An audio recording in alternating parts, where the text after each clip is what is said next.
estamos diante de um livro muito interessante. Tiago, ele vem nos confrontar a fé. Tiago vem nos confrontar a nossa vida cristã. Ele vem confrontar a nossa maturidade cristã. E nem sempre é tão bom ser confrontado, não é verdade? Eu, por exemplo, toda hora, quando se vier com um confronto, você já fica com o pé atrás, você já se prepara, porque como assim? Mas Tiago, ele tem esse papel. Tiago, ele vem nos confrontar. Ele vem mostrar que um cristão pode ser igual a um tubarão de aquário. Segundo o que eu li, não sei porque eu nunca coloquei um tubarão num aquário. Um cação, né, quando é pequenininho, num aquário. Eu nunca coloquei. Mas pelo que eu li, eu achei muito interessante, se você colocar um tubarão num aquário, apesar de esse tubarão, na natureza, no mar, no oceano, poder chegar a um tamanho muito, muito grande, no aquário, ele não vai passar, se o aquário for de determinada centímetros lá, ele não vai passar de 6 centímetros esse tubarão. Porque ele se adequa ao local. Então você pode pegar um tubarãozinho de 6 centímetros e falar, que bonitinho, é um bebê, e ele comeu o seu dedo, porque ele não é um bebê, ele já é um adulto, ele já é um maduro. E o que Tiago vai nos mostrar nesse livro é que tem muitos e muitos cristãos, e esse é um livro voltado para o cristão, tá? Se você nos visita hoje, você não é um cristão, ou se você, enfim, não faz parte da igreja, você com certeza vai ser abençoado. Mas hoje o alvo é para aqueles que são cristãos. Mas o que Tiago vai mostrar é que tem muita gente que está dentro da igreja, ou dentro da vida cristã, e poderia ter 4, 5, 6, ser um grande tubarão branco, aproveitando e vivendo as coisas que Deus tem para você, espirituais, fora completamente da questão humana, mas muitos estão vivendo como um pequeno tubarão de 6 centímetros. Quer dizer, apesar de estarem há tanto tempo na igreja, não conseguem crescer e viver tudo aquilo que Deus tem para eles. É o que Tiago vai nos confrontar. E a primeira coisa que nós precisamos, antes de lermos Tiago, é pensarmos um pouquinho quem é esse Tiago, porque quem é esse Tiago vai fazer completa diferença naquilo que nós vamos estudar a respeito de Tiago. Então nós temos alguns Tiagos, porque a palavra Tiago, o nome Tiago, ele deriva de Jacó, e era um nome muito comum no tempo bíblico. Então nós temos, por exemplo, Tiago, filho do trovão, irmão de João, discípulo, que é alguém extremamente importante, nada mais, nada menos do que um discípulo, um dos apóstolos. Só que provavelmente não foi esse Tiago que escreveu esse livro, essa carta. Porque esse Tiago foi o primeiro discípulo, o primeiro que nós vemos morrendo em nome de Cristo. Ele morreu em 44 depois de Cristo. E essa carta, ela foi escrita provavelmente entre o final de 44 e 48. Então não dá para ser esse Tiago. Nós temos Tiago, filho de Zebedeu, nós temos o Tiago, pai de Judas Iscariotes, Judas o discípulo, já não é o Iscariotes, é o outro Judas. Mas eles também provavelmente não é deles essa carta.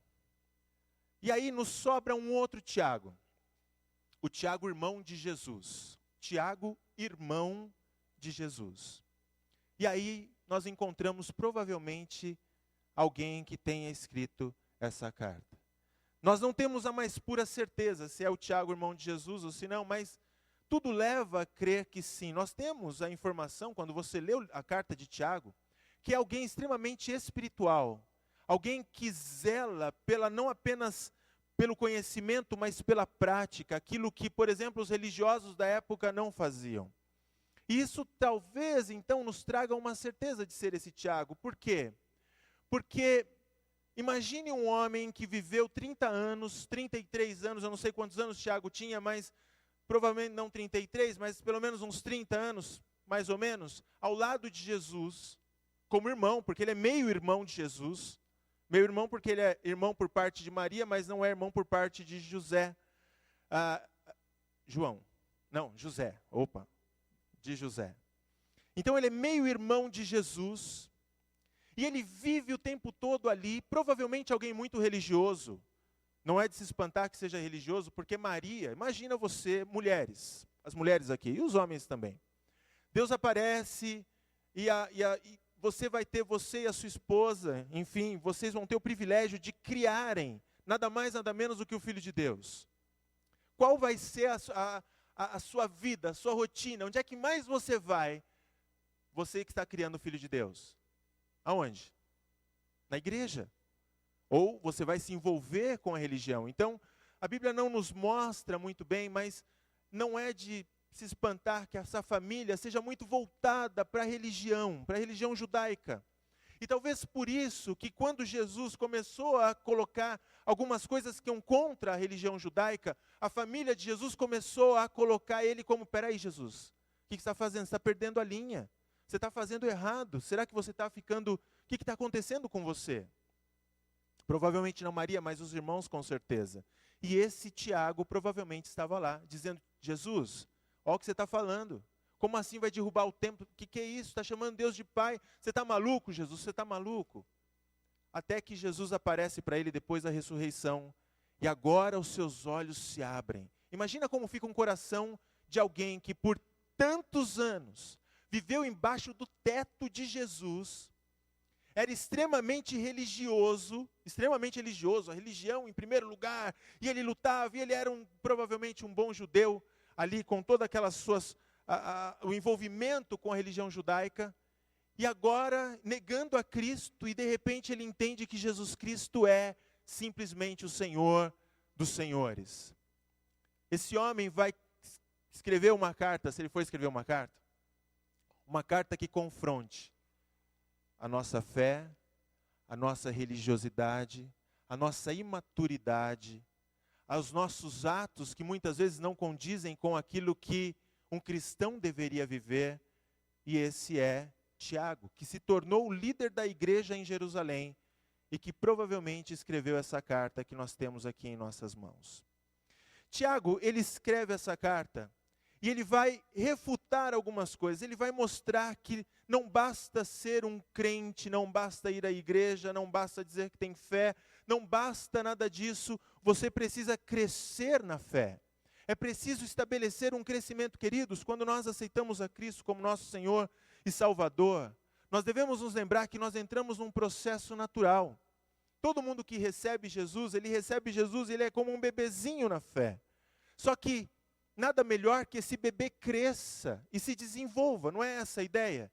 Imagina você, o seu filho, e o seu filho não se desenvolver como a idade biológica dele, exatamente como a idade biológica dele está. É triste, você fica pensando, será que ele vai conseguir ser independente um dia? Será que ele vai conseguir agir sozinho? E se eu não estiver aqui, será que ele vai conseguir viver a sua própria vida?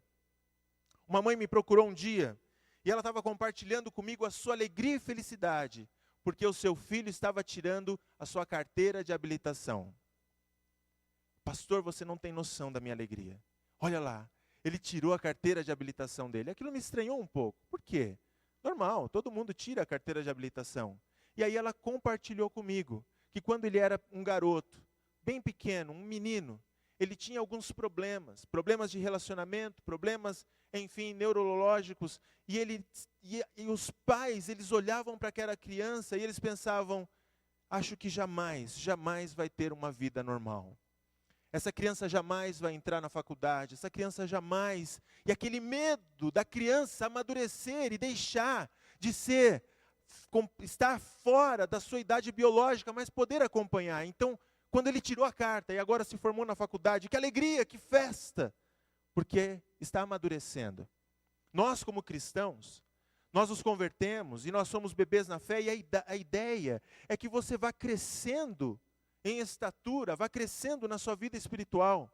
O grande problema é que muitas pessoas ficam completamente paradas na infância, e é isso que Tiago ele vai confrontar de uma forma assim, terrível, ele vai bater mesmo. Pra você ter uma ideia, eu não vou bater tanto, mas ele bate bastante. São 108 versículos e 60 ordenações que ele tem nesses 108 versículos no livro de Tiago. Quer dizer, ele não brinca em serviço quando ele começa a passar as suas informações. A primeira coisa que Tiago vai lidar aqui é a respeito das tribulações. E acredite, na tribulação nós podemos identificar a que grau de maturidade nós estamos. Olha só, leia comigo Tiago, capítulo 1, do versículo 2 em diante.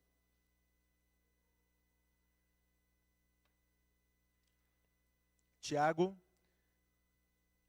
capítulo 1, versículo 2 em diante. Meus irmãos, tende por motivo de toda alegria o passardes por várias provações, sabendo que a provação da vossa fé, uma vez confirmada, produz perseverança. Ora, a perseverança deve ter ação completa, para que sejas perfeito e íntegros em nada deficientes. É interessante quando nós lemos esse texto de Tiago, porque o Tiago está olhando para você e dizendo o seguinte: olha, tende por motivo de toda alegria passardes por provações. Como assim? Ficar contente porque eu estou passando por provação? Ficar contente porque eu estou passando por situações difíceis em minha vida? É isso que Tiago está dizendo? Sim, é exatamente isso que Tiago está dizendo. Olha só, quando nós pensamos em alguém infantil, alguém que está nesse processo de crescimento, é alguém que tem medo, muitas vezes, daquilo que nem precisava temer. É alguém que teme o que não conhece, alguém que não tem o conhecimento do que existe por trás daquela situação.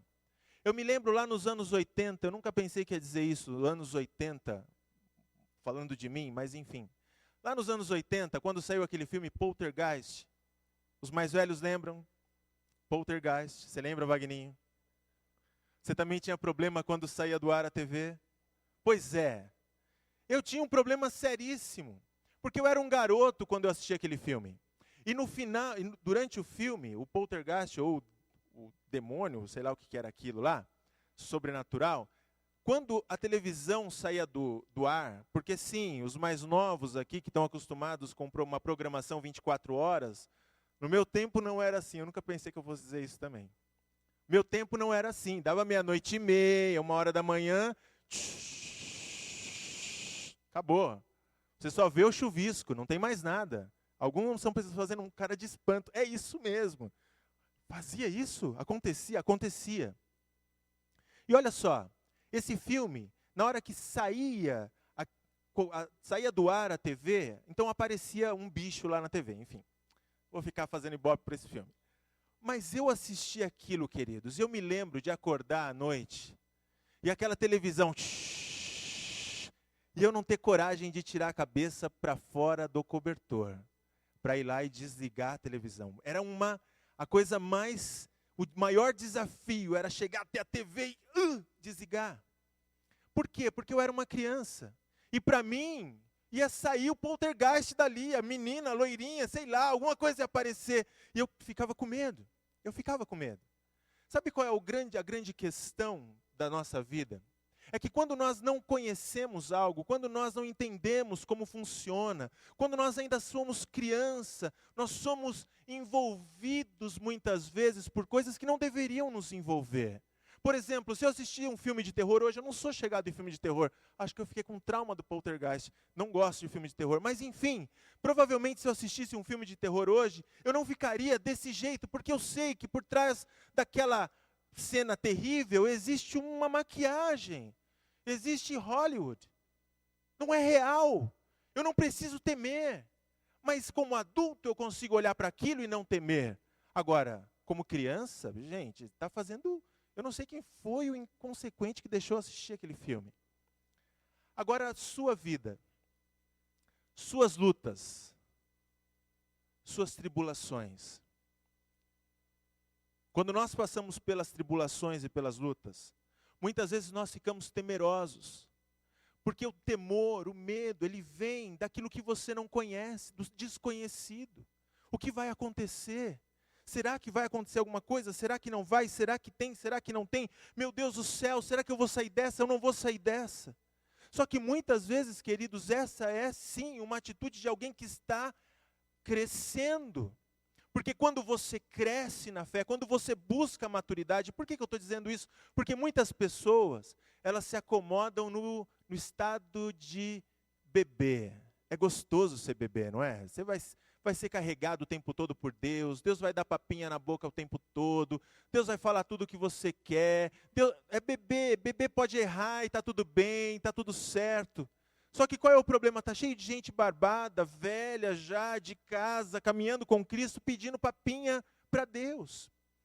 Então, quando nós passamos pelo medo, pela luta, e olha, acredite, eu também tenho medo, também tenho nas minhas lutas, eu também fico com o coração temeroso, mas é um processo de crescimento.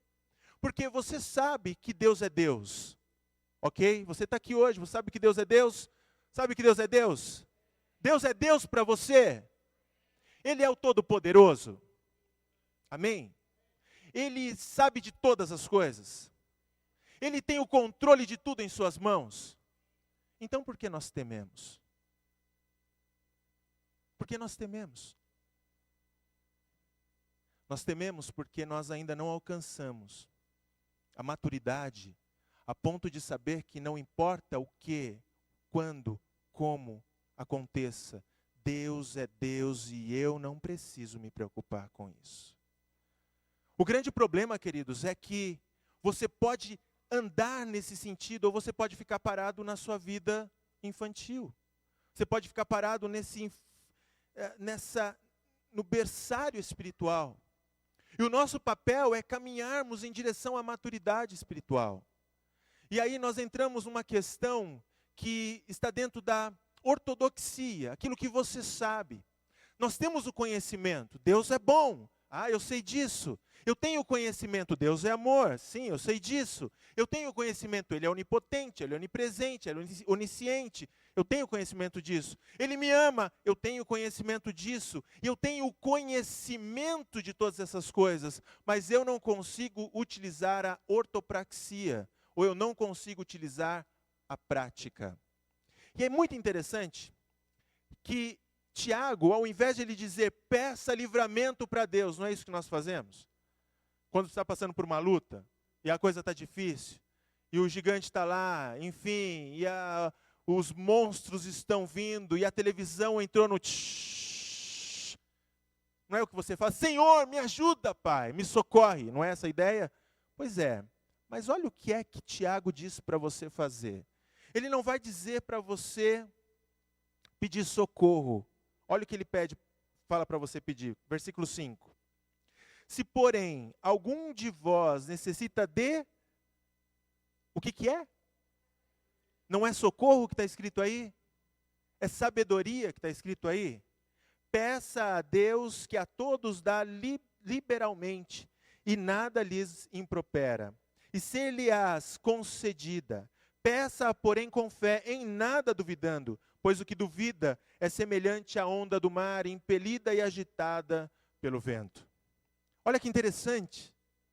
Quer dizer que quando nós estamos passando por luta, quando nós estamos passando por dificuldade, ao invés de fazermos uma campanha, ao invés de fazermos um mês de jejum, ao invés de fazermos, sei lá, alguma coisa que nos livre, de livramento, ou algo parecido com isso, nós deveríamos pedir a Deus sabedoria. Sabe por quê? Porque você já tem todo o conhecimento dentro de você. Você já sabe que Deus é Deus. Você sabe que Deus é poderoso.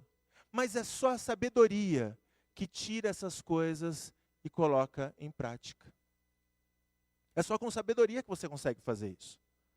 Por isso, ao invés de pedirmos livramento, talvez nós deveríamos, eu sei que é difícil, irmãos, eu sei que é difícil, eu me coloco como primeiro da lista, eu sei que é duro, mas nós deveríamos pedir sabedoria.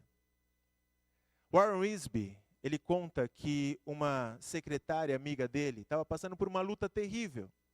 Ela teve um derrame, o marido ficou cego, e as coisas estavam indo de pior a pior, agora ele estava internado e provavelmente não sairia dali vivo.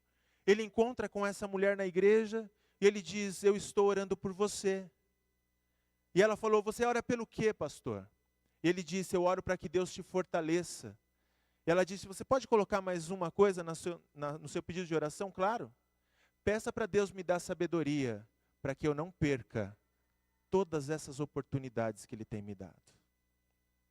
Porque quando nós aplicamos a sabedoria, nós aplicamos a prática, e aí nós conseguimos olhar para toda essa luta que está acontecendo, e essa luta vai fazendo com que cada um de nós nos tornemos pessoas mais fortes. Nós nos tornamos fortes, nós nos tornamos pessoas esperançosas, nós nos tornamos pessoas mais firmes na palavra de Deus, quando nós simplesmente encaramos as coisas não como uma criança, mas encaramos as coisas como alguém que conhece quem é o seu Deus. Isso vai te levar a ser alguém perfeito, íntegro, que não é levado de um lado para o outro por toda onda, por todo vento, por todo barulho que acontece ao seu redor. Primeira coisa, nós devemos entender que a tribulação é algo que muitas vezes pode nos ajudar e não nos destruir, mas nós precisamos ter sabedoria para tirar o melhor de todas as situações. Somente com a sabedoria nós vamos conseguir isso. Acredite, não é fácil, eu sei que não é fácil. Tiago continua então a sua caminhada, mostrando o que deveríamos, não deveríamos, enfim, as coisas que devemos ter como maduros espiritualmente. No capítulo 1, versículo 21 a 24, ele vai dizer o seguinte: portanto, despojando-vos de toda impureza e acúmulo de maldade, acolhei com mansidão a palavra que em vós, a palavra em vós implantada, a qual é poderosa para salvar a vossa alma, tornando-vos, pois, praticantes da palavra, não somente ouvintes, enganando-vos a vós mesmos, porque se alguém é ouvinte da palavra e não praticante, assemelha-se ao homem que contempla num espelho o seu rosto natural, pois a si mesmo se contempla e se retira, e para logo se esquece de como era a sua aparência. Uma outra coisa que nós devemos pensar, queridos, não existe outra atitude mais infantil, e muitas vezes aplicada pelos adultos, que diz, faça o que eu digo, mas não faça o que eu faço. Faça o que eu digo, mas não faça o que eu faço. Faça o que eu falo no meu discurso, mas não olhe o meu exemplo. Não existe nada mais infantil do que isso. Nós devemos olhar então para esse ponto tão importante, e entendermos que Tiago está olhando para nós e dizendo o seguinte: primeiro, que nós deveríamos acolher com mansidão essa palavra que foi em nós implantada, porque essa palavra é a palavra de salvação. A única forma de sermos salvos é através da palavra de Deus. A única coisa que liberta é a palavra de Deus. Nada mais liberta. Conhecereis a verdade e a verdade vos libertará. Nada pode te libertar senão a palavra de Deus. A palavra de Deus é o maior presente que Deus poderia nos dar. É nela que nós conhecemos quem Deus é nela que nós conhecemos quem nós somos, é nela que nós conhecemos o caminho de chegar até Deus. Mas ela não pode ser simplesmente uma palavra para ser ouvida e guardada, ela tem que ser uma palavra ouvida e praticada.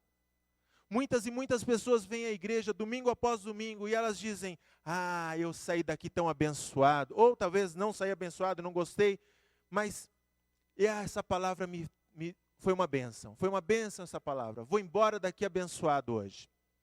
Não foi, desculpa, engano, você não vai ser abençoado só ouvindo. Você só vai ser abençoado se você sair por aquela porta, preste atenção no que eu estou te dizendo. Você só vai ser abençoado, vocês estão prestando atenção nisso? Porque isso é sério. Se você sair por aquela porta e praticar exatamente tudo aquilo que você ouviu na palavra de Deus. Se você sair por aquela porta, guardando essa palavra, rabiscando a sua Bíblia e dizendo: ai, como eu fui abençoado, maravilhoso, e você não praticar, você não recebeu absolutamente nada. Saiu daqui exatamente como entrou. Você só é abençoado quando você pratica a palavra de Deus. Se não praticamos, se não colocamos em prática, só estamos usando mais uma vez a ortodoxia, precisamos da ortopraxia, precisamos não apenas do conhecimento.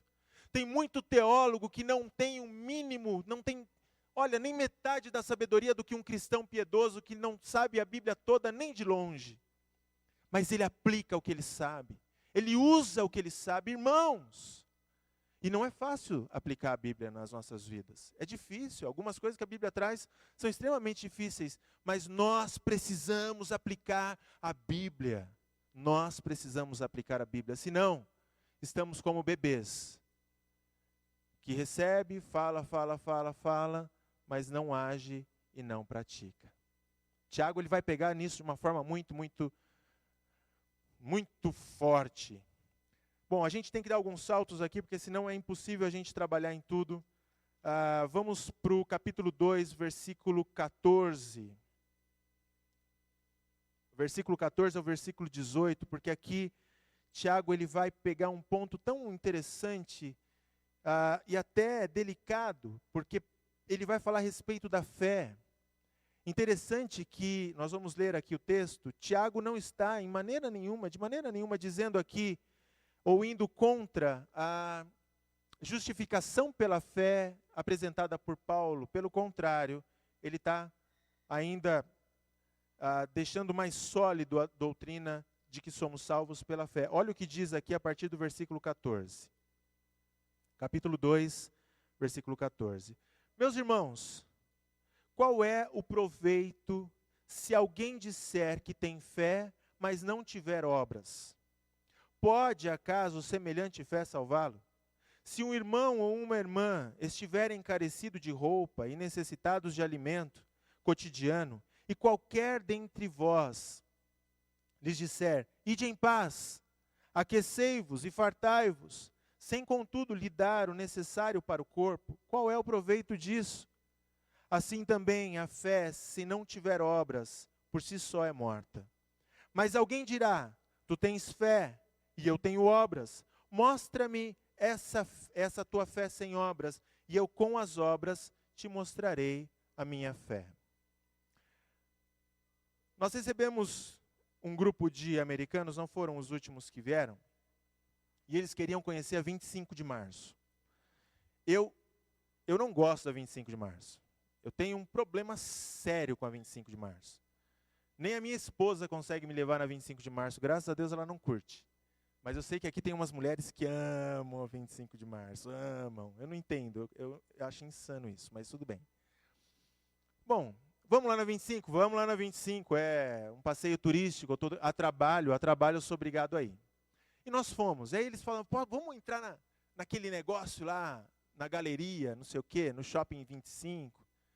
Eu falei, não tem nada, não, vamos entrar. Eles querem, tá bom, vamos entrar.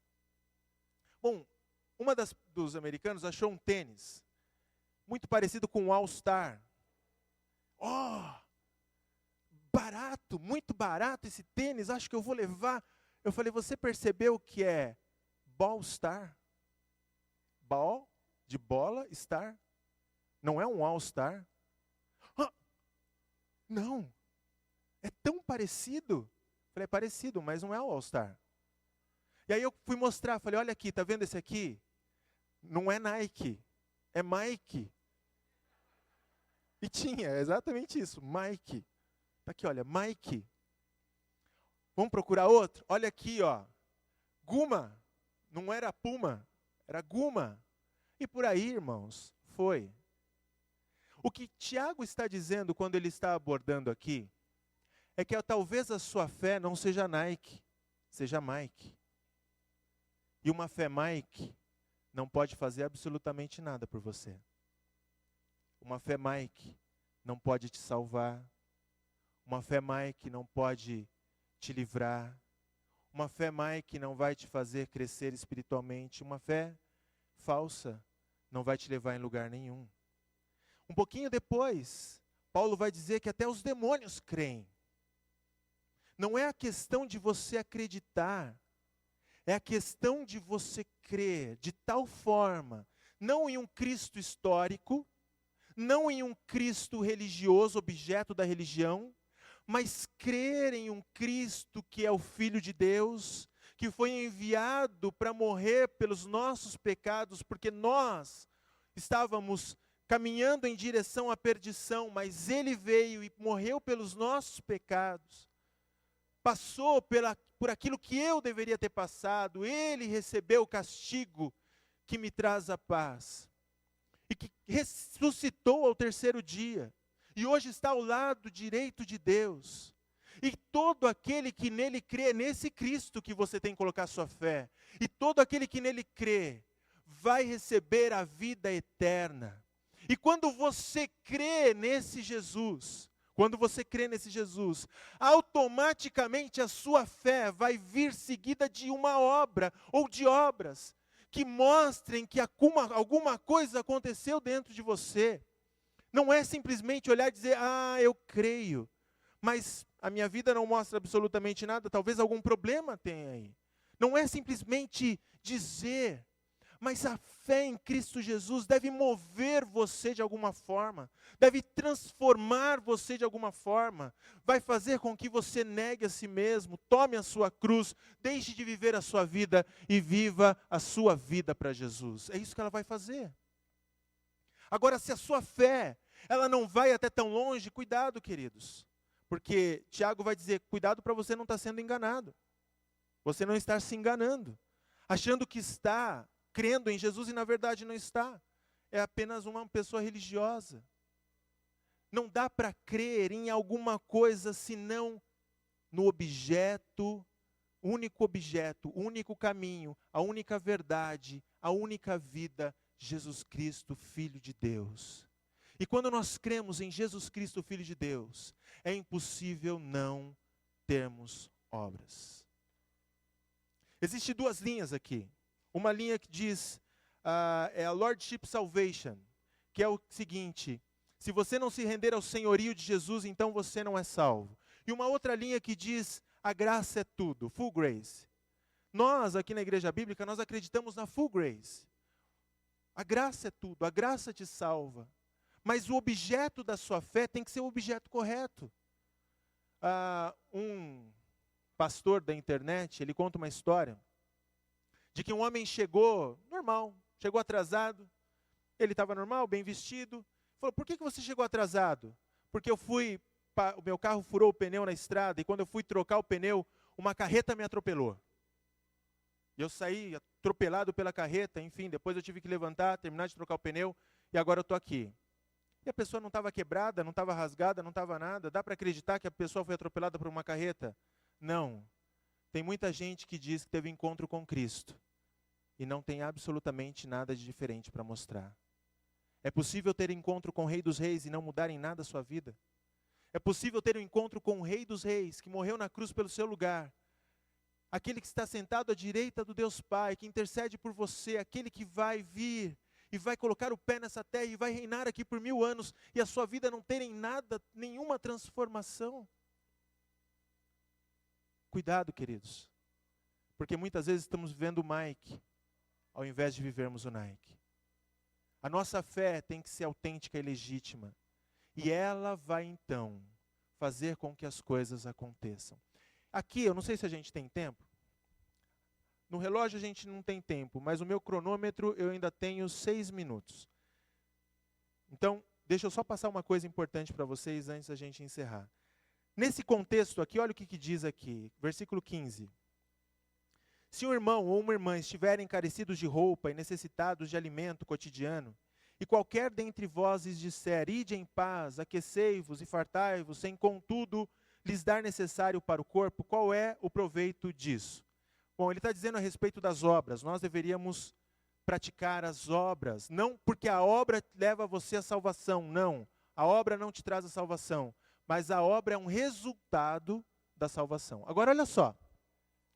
Nós costumamos dizer, e aqui vai um ponto que talvez seja meio difícil para você. Tomara que não. Nós costumamos dizer que um justo não vai mendigar o pão. Já ouviu isso? O justo não vai mendigar o pão. Nós costumamos dizer que aliás, a Bíblia diz que Deus ele vai prover o necessário para a sua vida. Pão, o que comer, o que vestir, você já viu isso? Nós precisamos estar ansiosos porque Deus vai prover tudo. Ótimo, todo mundo está a par dessas passagens? Legal. A pergunta é, ele vai prover como? O justo não vai mendigar o pão? Como? Não vai faltar o que comer e o que vestir? Como? Você acha que Deus vai mandar do céu? Você acha que Deus vai fazer bater, por exemplo, o cara está morrendo de fome e vai bater um caminhão na frente da casa dele? Isso já aconteceu, mas isso vai acontecer sempre que um justo estiver com fome. Vai furar um pneu na frente da casa dele, e aí a comida vai estragar, o cara vai lá na casa do cara, vai bater e vai dizer, olha, fulano, é o seguinte, eu estou com um monte de alimento aqui, você não quer esse alimento? Ó Deus provedor, é verdade, o justo não vai mendigar o pão. É isso? Pode ser. Se Deus quiser, pode ser. Agora, qual seria o processo natural? O processo natural seria que Deus usasse eu e vocês para socorrer o justo, para alimentar, para dar a água, para dar o que vestir. Por que que Deus vai fazer uma carreta parar na esquina, se Ele tem pessoas que o seguem, que proclamam crer, ter fé, e que deveriam então manifestar a sua fé através das obras? Para que que Deus vai fazer bater uma carreta ou algo parecido assim, para fazer algo se o vizinho dele é crente, se o vizinho dele aceitou Jesus e representa Jesus e mora do lado da casa do cara que está passando fome? Fala para mim. Fala para mim. Queridos, todas essas passagens, elas acontecem quando nós, os cristãos que cremos, que dizemos, enchemos o peito para dizer, eu creio, eu tenho fé, é quando eu coloco a minha fé em prática, é quando eu pratico, quando as obras, que são as consequências dessa fé, começam a acontecer, e é o que Tiago está dizendo nessa passagem. Nós não podemos viver uma vida de mentira. Nós não podemos ficar por aí nos gabando que cremos em Cristo e temos fé, se nós não vivemos absolutamente nada daquilo que nós falamos. É preciso crescer. É preciso amadurecer. Um homem que trabalhava há 25 anos numa empresa, no mesmo setor, ganhando quase o mesmo salário, só aquele aumentinho que o governo dava, segundo ali o que todo mundo estava recebendo de aumento. 25 anos trabalhando ali. Um dia ele se cansou. E ele foi falar com o seu patrão e ele disse, olha, eu acho que eu mereço um aumento. Ah, você merece um aumento? Mereço. Porque eu estou há um quarto de um século, eu gastei um quarto de um século trabalhando aqui, 25 anos, trabalhando no mesmo lugar, fazendo a mesma coisa. Então eu tenho 25 anos de experiência, eu acho que eu mereço um aumento. O chefe olhou para ele e disse o seguinte, é verdade, há 25 anos você trabalha nessa função. Mas eu diria que você não tem 25 anos de experiência. Mas você tem 25 anos vivendo a mesma experiência. Você não merece o aumento. Muitos cristãos estão a vida inteira vivendo a mesma experiência. Eles não estão dispostos a crescer. Eles não estão dispostos a explorar mais de Deus. É sempre a mesma experiência. 10, 15, 20, 25, 30, 50 anos de igreja. E sempre a mesma experiência. Tiago vem nos dizer o seguinte, chega, está na hora de viver coisas diferentes. Está na hora de criar responsabilidade. Está na hora de caminhar para a maturidade cristã. Eu espero que você saia daqui por essas portas hoje e pratique aquilo que você ouviu aqui. Porque daí sim você vai ser abençoado. Vamos orar? Querido Deus, em nome de Jesus, Pai, Nós nos colocamos na sua santa presença. O Senhor é um Deus bom, fiel, que cuida de nós. Que a tua mão, Senhor, seja estendida sobre as nossas vidas. Que o Senhor nos ajude a não caminharmos como crianças, mas caminharmos como adultos. Que o Senhor nos ajude, Senhor, a olharmos para a tribulação, não como aqueles que não entendem absolutamente nada, mas olharmos para a tribulação como uma oportunidade de crescermos em Ti. Não sei, Senhor, como nós podemos fazer isso por nós mesmos, mas eu sei que quando nós estamos, Deus, focados no Senhor, nós conseguimos. Nós te pedimos em nome de Jesus, Pai, que a palavra de Deus não seja simplesmente algo que recebemos e guardamos, mas que a palavra de Deus possa ser algo que recebemos e praticamos. Para isso, Pai, te pedimos em nome de Jesus, ajuda-nos a ter sabedoria para praticar aquilo que sabemos, Pai. Só o conhecimento não basta, precisamos da sabedoria. E quanto à nossa fé, que a nossa fé não seja falsa. Que nós não sejamos aqui, Senhor, aqui, se houver alguém que até hoje tem vivido uma fé falsa, que até hoje tem vivido uma fé num Cristo, não no Cristo que ressuscitou e que pede toda a nossa vida, mas em um Cristo religioso, que em nome de Jesus nessa noite, Pai, o coração possa ser quebrado e essa pessoa possa se render a Jesus Cristo, Filho de Deus. Ajuda-nos a viver a verdade, Pai. Ajuda-nos a viver e praticar a verdade. E que as pessoas que estão ao nosso redor, necessitadas ou não, possam ver através das nossas atitudes quem é o nosso Deus.